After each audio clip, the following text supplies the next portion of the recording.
Have you ever wondered why so many women leave the bedroom feeling incomplete? Why real pleasure, deep, honest pleasure, still feels out of reach for so many? In this episode, Dr. Mike opens the door to a conversation most people are scared to have. And with the release of his new book, Unleash the Mysteries of Female Orgasms, he breaks down the silence and the shame, making sexuality quite deep psychological impact on our happiness and well-being. It's a center of creativity. This isn't just about sex, it's about freedom. It's about women finally knowing their bodies and owning their power. If you've ever felt like something was missing, this one's for you. Welcome back to Sex Intelligence podcast series, where we will decode the science of intimacy, pleasure, and real human connection. I'm Dr. Mike, the author of Unleash the Mysteries of Female Orgasms. I'm a medical physician from Sydney, Australia, and I'm your host. Today's episode goes deep, and I mean that in every sense. We are talking about the vaginal pacemaker. It's a fascinating mix of muscles and neuromuscular network inside the woman's pelvis that may hold the real key to extended sexual release, multi-orgasmic states, and even how the hormone and the nerves meet for great healing. I feel that all partners in a relationship would really benefit from this podcast. This podcast would hope to enlighten partners to know what is going on when a woman orgasms. Joining us today, two phenomenal minds.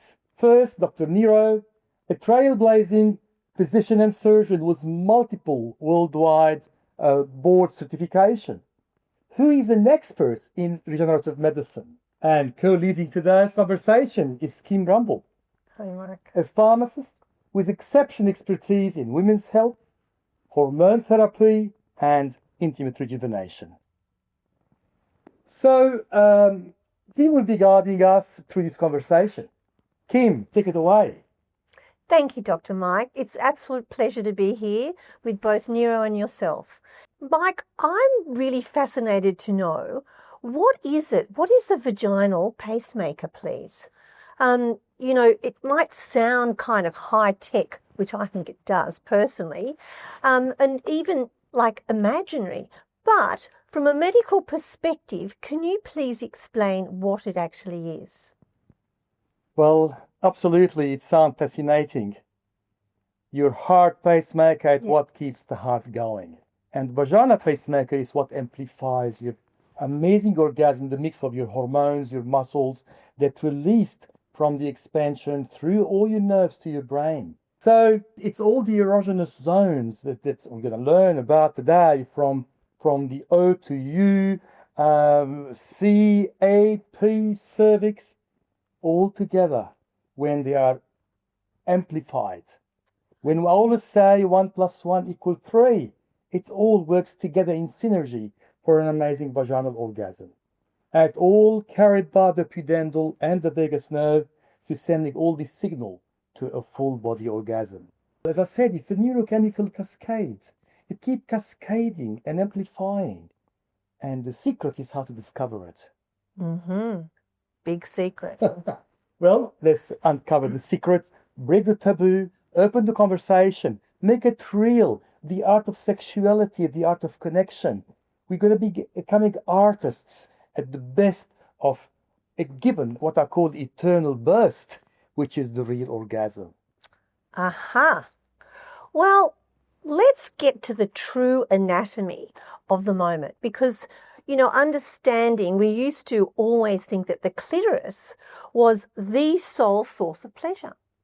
However, I now know that there's a network.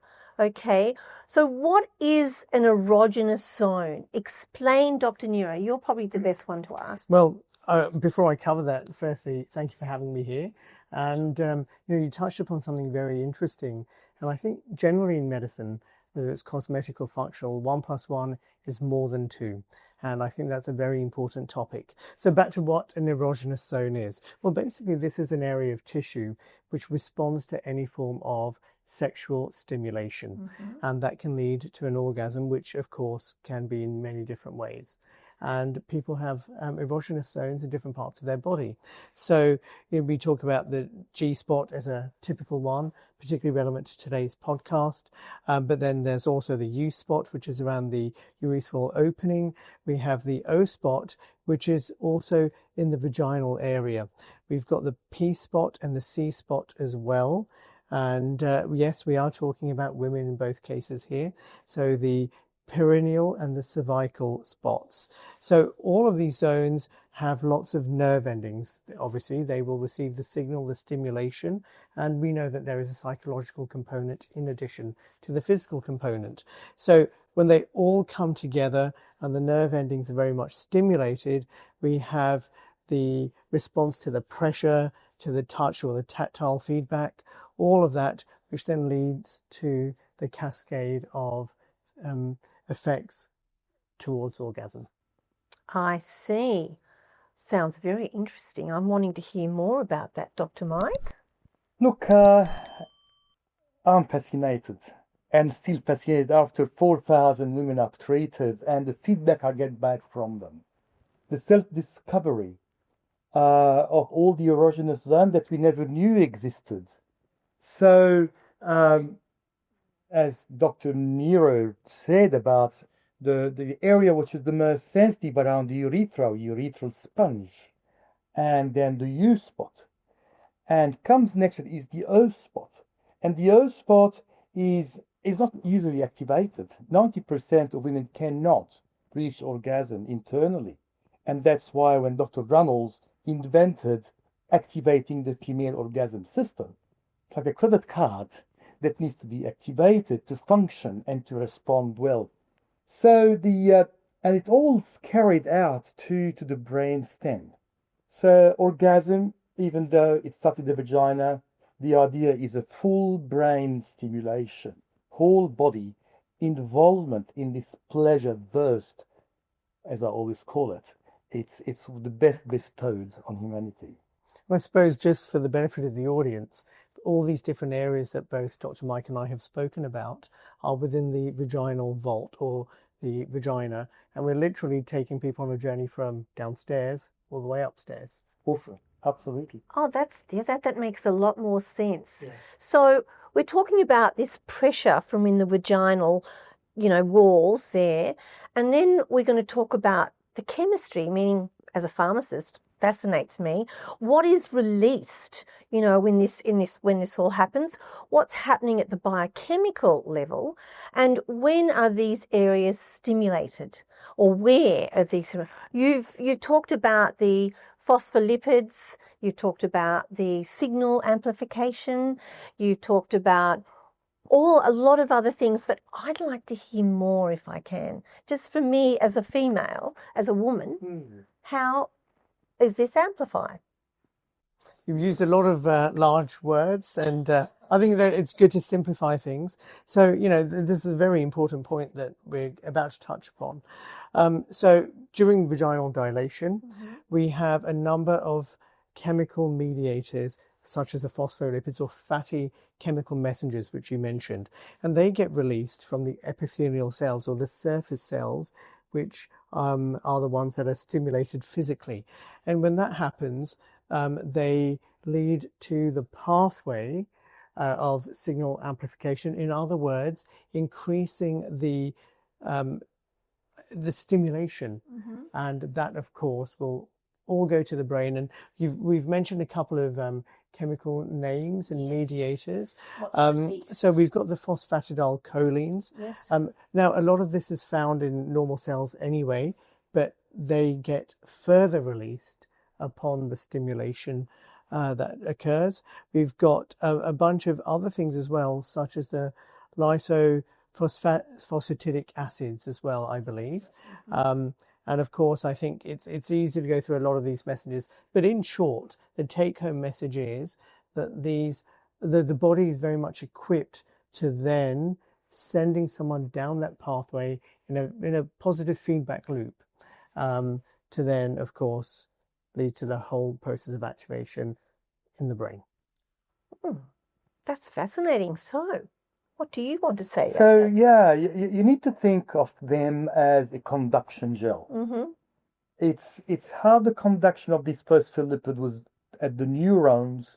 We've got 8,000 nerve endings Wow. that are stimulated, and the conductive gel that promotes the sensitivity and amplify the sensation to be carried out by these neurons and nerve endings up to the brain. Yeah.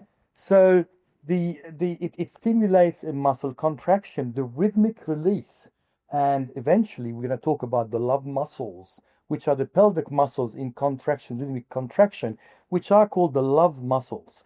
And when this is all activated, it becomes a symphony of all these instruments playing for an amazing finale. And that's the aim of the role. How can you stimulate all the sensors and the releases and the electromechanical waves? We cannot take it lightly, as you mentioned, about the clitoris only. So it's almost like an orchestra and an operatic singer, which could be the actual person making the noises. As sticking with your analogy, Dr. Mike. That's It's so certainly true. what it is.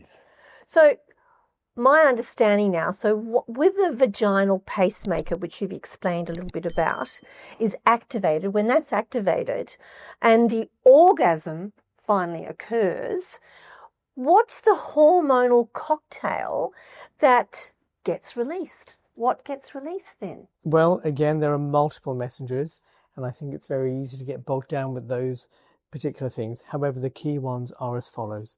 We've got oxytocin, which is the bonding or the love hormone. We've got endorphins, which are pleasure hormones that get released, and they get released during all sorts of activities, not just during intercourse or sexual arousal.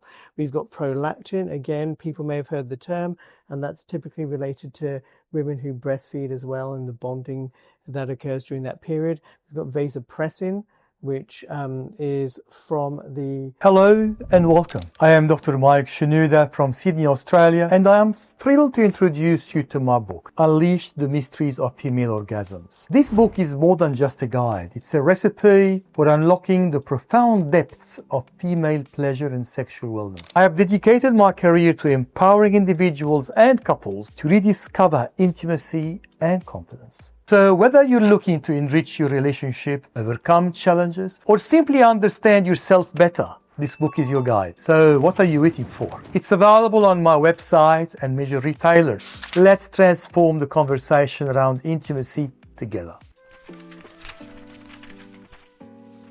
I'm going to go back to you. My knowledge is about 30 years old almost. It's from the brain, but it can be the kidneys as well. It's Is that right? That's right. It's mostly from the kidney. Yes. But it's the emotional expression and impression that the brain maintains within the amygdala and the hypothalamus and the limbic system. And I think it's also ADH. It's the same thing, isn't it? Antidiuretic hormone.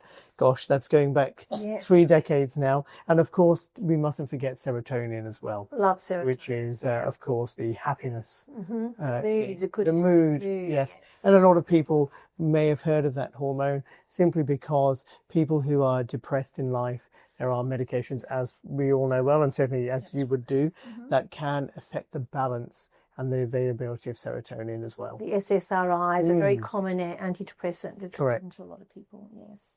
So all these hormones is like fuels that maintain, rectify your immune system, your happiness system. In my opinion, it's the best antidepressants. Using Absolutely. endorphin, the serotonin, doesn't have to come in a pill. No. But this is how the body is built. This is how our happiness is. And I don't want to go about sex deprivation and effects on our mood and our happiness, but it's a fact. And it's like exercise. It's exercise releasing your own endorphin, serotonin for your own happiness. It's a form of exercise. But added to the psychology of attachment, the psychology of love and emotions. So all these fuels that achieve the best results for your body function.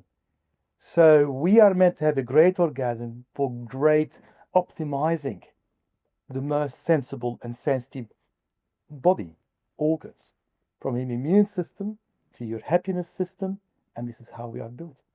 Do you know, we've intimated, pun intended with that word, of course, about the benefits beyond just orgasm, as you very correctly said, in terms of emotional resetting, in terms of stress de-escalation, and also other things as well. I think the benefits are a lot more than just that snapshot single episode. So yeah, and it has on blood pressure as well, actually. That's I think. right. Yep. Creating that intimacy for everybody. You know, there's nothing, the release for an orgasm, it's like a release from stress and tension, and it makes people feel good and relaxed, and it's quite euphoric, really. And there should really be more of it. So I think it's fantastic that people are learning more about how this bodily function works, and understanding it is quite a critical sort of pathway to improving their health and well-being. And I love it when you said more of it, Oh, yes. right? And more of it, right? And more of So I sing at the Opera House, and the master says to me, Mike, you are great, but you have to practice more of it. Okay, it doesn't matter how good you are. That's It's about do more of it. Okay, so you've got the talent.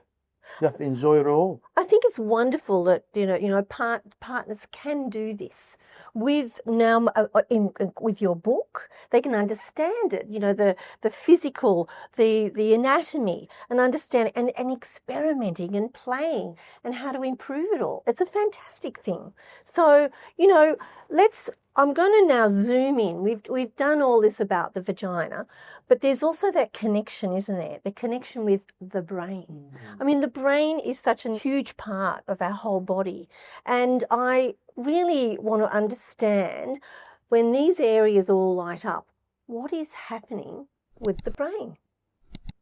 So let's talk about a whole body orgasm. Okay. And we go from the vagina pleasure to a more just tune it up higher and higher to a whole body getting involved. And I love the amygdala. And the amygdala is the center of connection, of memory, of emotions. It plays a crucial part in sexual experience. It's the center that link emotion, sensory input. It's assigning emotion significance, sexual stimulation, and stores all these emotional memories. So it's very important part, the amygdala. And there is actually some theory that dinosaurs were extinct because of all the severe weather, and they got depressed and the amygdala shut down and they didn't have intercourse. So it was just mentioned in one of the theories about how the power of the amygdala to shut completely your desires for intercourse, or to the reverse, feed the amygdala with all the hormones, let it connecting all the stimulation, all the stimuli, all the hormones to be healthy. Yes. And I'm researching how to achieve a healthy amygdala. I can't find it yet. But that's a great key to increase libido, desire, memory of great pleasures. It goes from that to the hypothalamus and the limbic system. And they are all closely connected. So we cannot separate the gatekeeper of intimacy, that's what I call it. It's the gatekeeper of intimacy, where it's making sexuality quite deep psychological impact on our happiness and well-being. Mm-hmm. It's a center of creativity. So it's and you relate the art of sexuality always, in my mind, to how creative people can be. Yes, absolutely. Now, Dr. Niro. So here we've talked about the amygdala and how passionate I think Dr. Mike is about. I think that's an understatement. I can absolutely see the enthusiasm there. Yes. And look, I'm enthusiastic about understanding this more, and I'm definitely, and I encourage all my postmenopausal women that, life gets better as you get older because you understand yourself a little bit more. You've got that ability with a partner to develop a little bit more than, what we did when we were younger. Rush in, boom, boom, gone. Now, this is why this is fascinating, and this is why I think it's going to really benefit a lot of people. Yes. So I'm going to understand from you now what more can be said about this whole scenario that people could learn from you? Okay, well, I think again you've touched upon some very valid points, that there is a lifetime of learning and evolution. Perhaps for some people it might be periods of revolution as well, when the penny drops. Again, pun intended with that. So obviously it's a multimodal approach. I think that's the key thing here. Can it be limited to just one thing or one area? Certainly not. And as we have been talking about throughout this discussion, there are all sorts of things, both physical and psychological, and they are all intermingled and they interplay with each other, almost like the hills and the crests and the valleys and all that kind of thing. This is our mission into this education program, is rise this intelligence and knowledge and make it accessible to most men and women to embrace the strength that was given to us by enjoying an amazing sensation and senses of pleasure. So I tell people, don't be willingly blind. Open your mind. Open your horizon, open your eyes, increase your sex intelligence. That's where the word comes from. Great. I think it's fabulous. And I do truly believe that when you've got this whole like vaginal pacemaker restored, things are improved, there's an understanding of it, even if it's with the PRP, looking at all the options that you've got available, the laser therapy, especially that rejuvenation as women get older and it becomes very thin. Hormones are fantastic. So when this happens, you can achieve a greater, deeper intimacy with your partner, correct? Improve their orgasms, which we all want to do that, don't we? And also, it'll help improve their mood. It'll decrease their stress, which is what I believe it does. It's fantastic for relieving that. When all this happens, we then see a better life. Look, it's a holistic approach to your entire body. It's where all the precision of sexual medicine, meeting hormones, meeting the neuroscience, as all culminating into one point of, as I said, 1 + 1 = more than 3. So the whole idea is this vaginal pacemaker activating your entire systems that meet for a holistic approach to your happiness and to your well-being. I suppose one of the key takeaways from today is that the more one understands about these mechanics and these systems, the more one may heal, connect, and amplify the romantic aspects. And I think your book certainly is a notable segue into that. I'm still waiting for my signed copy, by the way. Well, I personally think that this is a wonderful way that partners can read together. I mean, what a great way to experience, experiment, and understand and learn. Fabulous way to do it, and a great book. I've read it. I love it. Thank you. So, Dr. Mike? It's all my experience was 4,000 women combined. Wow. For me, it's a compendium of knowledge of all the clinical research, clinical data, medical publications that is personalized into my consultations. And I was very mindful that this is a step-by-step guide.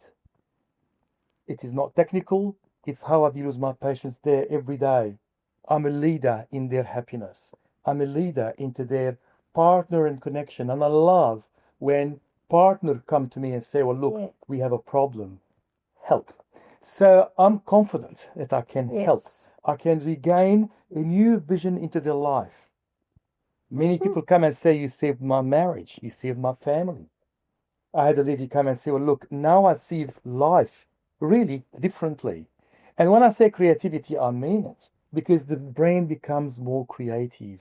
The more confident we are, the more we are in control. And the more we are enjoying our own life that we create. So it's again the symphony of pleasure prevails. And I enjoyed 3 years of my life writing this book and putting in all the knowledge I've learned from people pushed by the passion that I have been honored to be part of this journey. So thank you all again for another episode. It was magnificent as usual, and we'll love to maintain this education globally. And great thanks to my mentor, Dr. Charles Reynolds, and Dr. Michael Goodman from Alabama and from California. And I owe to them all the knowledge that I feel responsible now to spread throughout the world. And it's all in the book. And if you would like to learn more or dive more into all the topics, that there are 30 chapters and 400 pages, but it's not a page turner. It's step-by-step guides. How to do it with your partner. So Unleash the Mysteries of Female Orgasm. It's now available on my website and also on all e-readers. So thank you again. Thank you for joining us, and looking forward to meeting you again on another episode of Sex Intelligence.